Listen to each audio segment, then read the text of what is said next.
E aí pessoal, essa é mais uma videoaula direcionada aos alunos do nono ano da Escola Aura Madeira.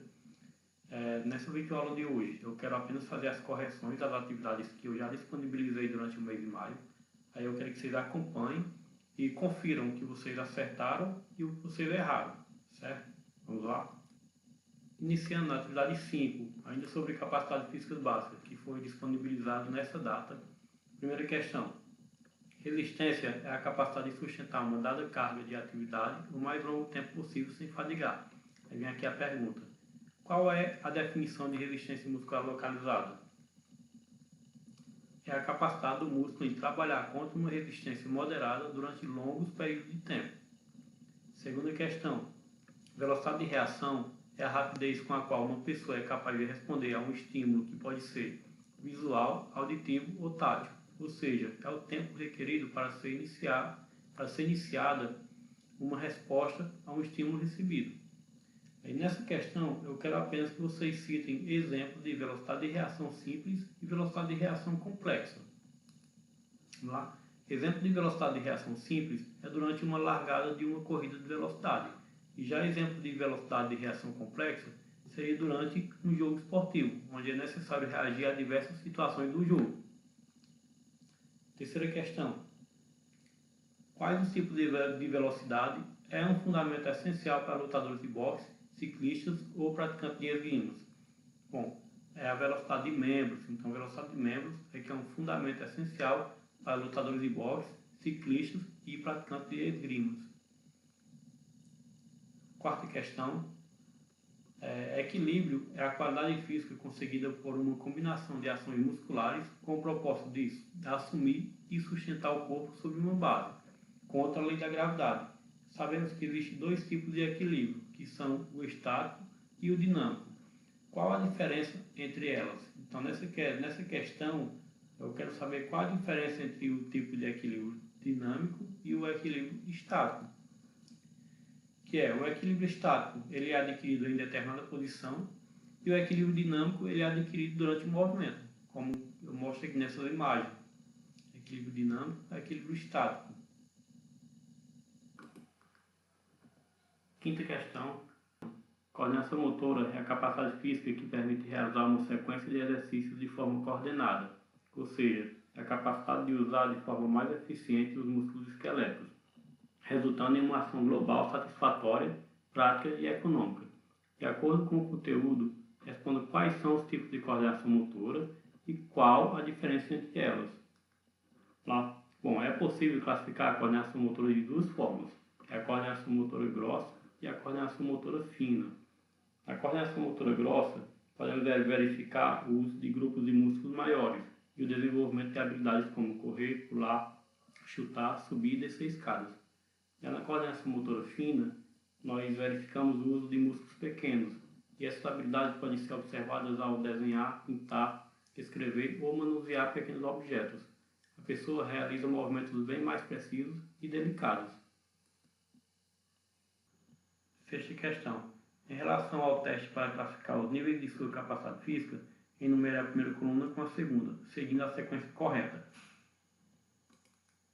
Aqui a gente tem a imagem, figura 1, figura 2, figura 3, figura 4, figura 5. Aqui a gente tem a relação, né? A gente vai apenas relacionar. Figura 1 seria relacionada ao teste de força de membros inferiores. Figura 2, relacionada ao teste de resistência. Figura 3, ao teste de força de membros superiores.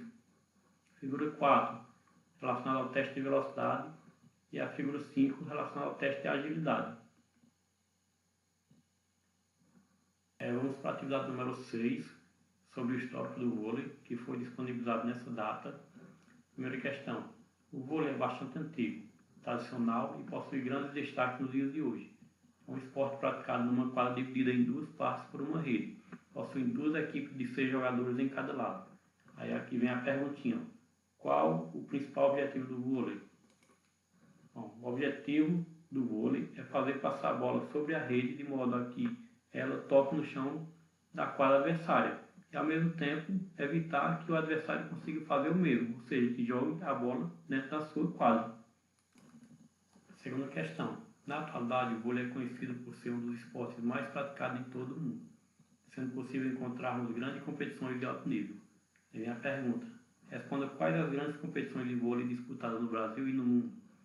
Bom, nós temos o Campeonato Mundial, as Olimpíadas, além dos campeonatos nacionais, onde no Brasil podemos encontrar a Superliga, tanto feminina como masculina. Terceira questão, a sigla FIVB significa Federação Internacional de Vôlei. Essa está muito fácil. Quarta questão, o vôlei foi criado pelo professor William G. Morgan, que ao inventar o esporte teve como objetivo principal a criação de um esporte sem contato físico entre jogadores. Dessa forma, ele pretendia oferecer às pessoas, principalmente aos idosos, um esporte em que seria raras lesões físicas provocadas por choque entre as pessoas. Quinta questão, onde o vôlei foi criado e quando chegou no Brasil? São duas perguntas em uma aqui, né, gente? O vôlei foi criado na cidade de Holyoke, Massachusetts, nos Estados Unidos, e quando chegou no Brasil? Chegou em 1915. Sexta questão, ainda da atividade 6. Nos primeiros anos, o vôlei ainda não contava com uma bola específica. A rede era improvisada. E aí vem aqui a pergunta agora, né? Responda. Como eram praticados os primeiros jogos de vôlei? Qual o material utilizado para a realização desse jogo recém-criado? Bom, nos primeiros anos, o vôlei ainda não contava com uma bola específica, então ele era praticado com uma câmara de ar de basquete e com uma rede improvisada, ou seja, a mesma utilizada nas partidas de tênis e badminton. Sétima questão. Quando William Morgan criou o vôlei, o jogo era parecido com um outro esporte. Então, é por isso que o vôlei era originalmente chamado Minton Net, nome dado por seu criador, né, William Morgan. Porque, aí vem a perguntinha aqui, ó, por que inicialmente o vôlei ganhou esse nome de Minton Net? Bom, o seu criador, ele simplesmente juntou o final do nome badminton, que é Minton, com a palavra net, que quer dizer rede em inglês, né? Aí ele juntou e ficou Minton Net. Oitava questão, ainda da atividade 6. Faça um breve resumo da chegada do vôlei no Brasil. Bom, o vôlei chegou no Brasil em 1915, sendo jogado pela primeira vez no Pernambuco. Já em 1923, aconteceu a primeira iniciativa para a divulgação do vôlei no Brasil.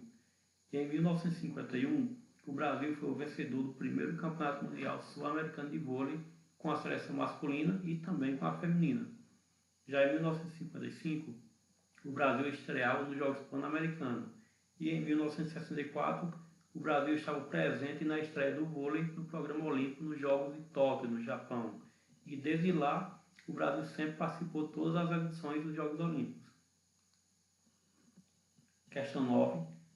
Fundamentos são também conhecidos como as técnicas utilizadas pelos jogadores, sendo que podem variar de acordo com a modalidade esportiva praticada. No vôlei, quais são os fundamentos? No vôlei, nós temos o saque, a cortada, o bloqueio, a recepção ou manchete e o levantamento ou toque. São esses os fundamentos do vôlei. Questão 10. O posicionamento de expectativa é a forma pela qual se deve apresentar durante o momento para a execução dos fundamentos. Ou seja, ela facilita que você consiga realizar qualquer um dos fundamentos, sendo composto por 5 fases, que são... Bom, as fases do posicionamento de expectativa são essas. Primeiro, calcanhares afastados. Segundo, mãos à altura da cintura. Terceiro, corpo semiflexionado. Quarto, posição de expectativa, pernas semiabertas. E o quinto, tronco inclinado à frente. Atividade 7, já sobre fundamentos do voleibol, que foi disponibilizado nessa data. Primeira questão. Saques são as bolas lançadas na quadra adversária no início da disputa de pontos. O saque é considerado o primeiro ataque, porque ele é o fundamento que dá início ao jogo. Aí vem aqui a pergunta. No vôlei, existem 3 tipos de saques, que são o saque por baixo, o saque por cima e o saque em suspensão. Para quem não lembra, está aqui a imagem dos saques. Saque por baixo, saque por cima e o saque em suspensão. Segunda questão. Para executar um saque, o jogador segura a bola com uma das mãos e bate com a outra, para lançar por cima da rede em direção à quadra adversária. Aí vem a pergunta.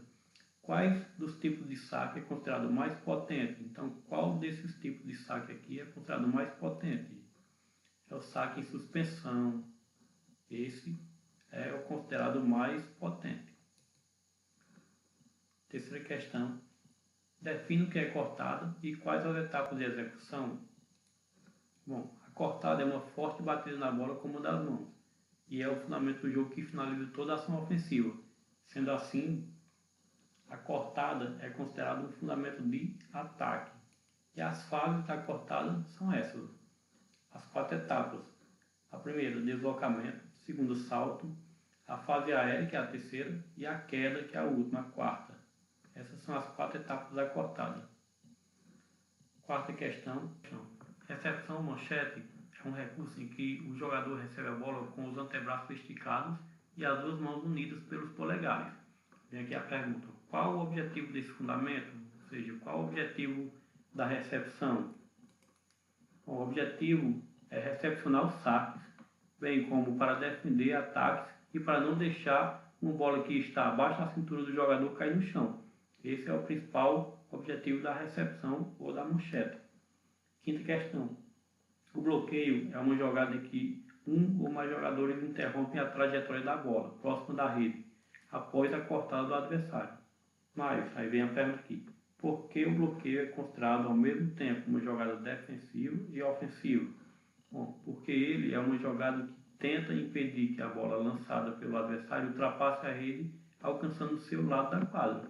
E ao mesmo tempo, o bloqueio tenta fazer com que a bola bata no chão da quadra adversária. Então é por isso que ele é considerado uma jogada tanto defensiva como ofensiva. Vocês podem ver aqui na imagem. Sétima questão. Relacione os nomes dos fundamentos do vôlei e suas respectivas imagens.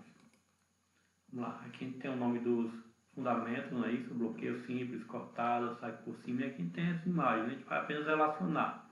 Vamos lá. Bloqueio simples. Onde é que está o bloqueio simples? Está aqui o bloqueio simples.